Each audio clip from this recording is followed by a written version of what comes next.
Hey, and welcome to Coloring versus Dog. My name is Bettina. Thank you for watching. Today's video is going to be a little different from my usual monthly recap.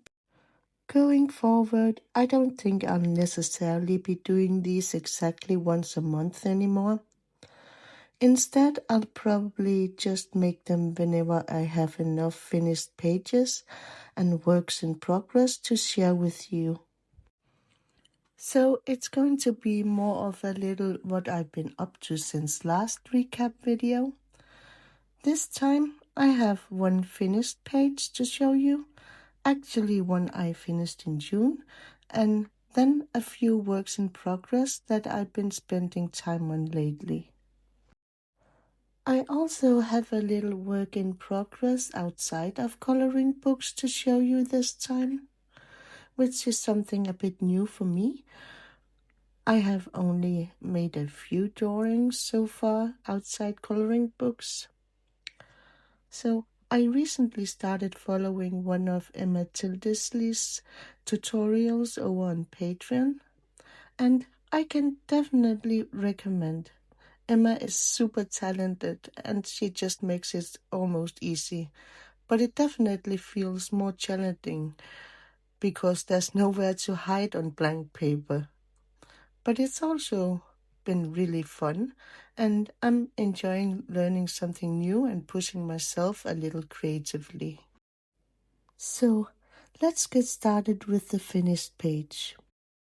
So let's get started with my finished page in Kanoko Egusa's Symphony of Cute Animals. I spent quite some time working on this warm glowing flower meadow page. I really experimented a lot with atmosphere and focal hierarchy. I wanted the page to feel a bit more moody, so I tried to push the contrast more than I have done lately. I darkened a lot of the lower area of the page to help ground everything and create more depth without using my black pencil too much, and still keeping the upper part soft and glowing.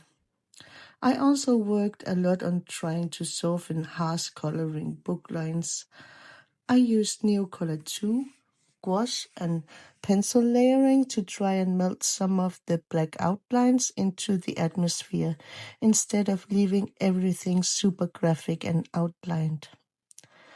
Material-wise, I used a mix of polychromos, Prismacolor, Derwent drawing pencils, Neocolor 2, white gouache, and a little metallic gold watercolor shimmer in the final details. And honestly, one of the biggest lessons from this page was how much time the tiny ladybugs changed the whole composition. Before adding them, I felt like the page was maybe becoming a little too soft and purple heavy. But those tiny red accents suddenly created movement and little focal sparks across the page and helped guide the eye around the composition. I also became much more aware while working on this page of how important focal hierarchy really is. Not everything needs the same amount of contrast, darkness, detail, or attention. Letting some areas stay softer actually helps the focal points feel stronger. And if you want to see more of the process behind this page, I also uploaded a separate background tutorial here on my channel where I show how I created the soft glowing meadow background. There are also several small shorts connected to this page that show little moments from the coloring process and how the page slowly came to life. Okay, let's move on to the first whip. So, my first whip is in Christine Karron's Little Folk. And it is this little cowgirl, mermaid cowgirl, and the cute seahorse. And honestly, I completely fell in love with coloring this seahorse. At some point, while I was building up all the texture and warm brown shadows, she slowly started reminding me of a waffle. So, naturally, I had to name her Waffles. Since then, I started glazing cooler bluish tones into the seahorse to push her back toward a more magical ocean feel instead of full breakfast energy. So, if you'd like to color along with me, there is a color along series for this page on my channel. Okay, let's jump to next whip, which is in Christine Karron's Little Folk. This page has probably become one of my favorite works in progress lately. I really wanted the background to feel soft, magical, and almost like a hidden little forest clearing. For this page, I experimented with layering watercolor underneath colored pencil to create an atmosphere first, and then slowly building texture and detail on top afterwards. I'm trying to keep the fairy girl and the little birds more defined while allowing the forest background to stay softer and more dreamy. So, all this page needs now is just a little more pencil work, primarily in the foreground foliage.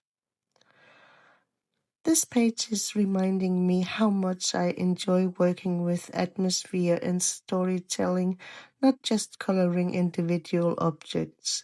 I really like pages like this. If you would like to color this page along with me, the color along for this page is also available here on my channel.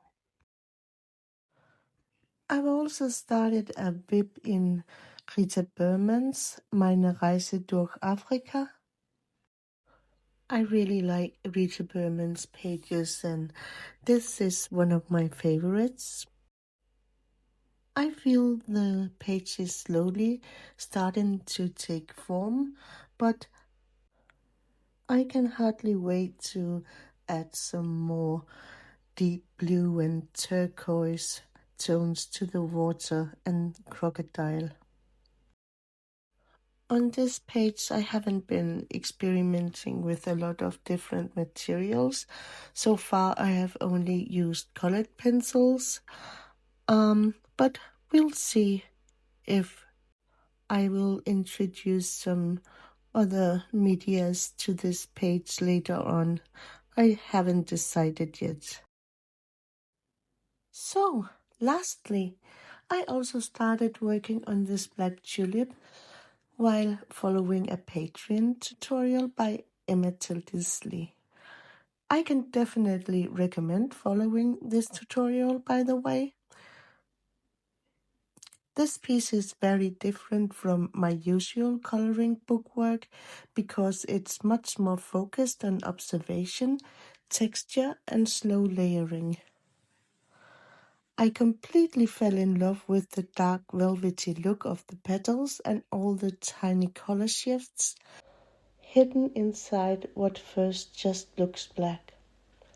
From a distance, it almost looked painted, even though it's all colored pencil. One thing this piece also taught me very quickly is how important paper quality is. I actually started this on very cheap multimedia paper, and while it's a great learning experience, I can definitely feel the limitations of the paper while trying to build all those soft layers and details. So I actually went out and bought some Arches hot pressed watercolor paper, and I can hardly wait trying it out next time I will try something like this again. That was everything I had to share this time around. Thank you so much for watching and for spending a little time with me. And if you enjoyed this little recap video, maybe consider subscribing, liking, or sharing the video. It really helps support my channel.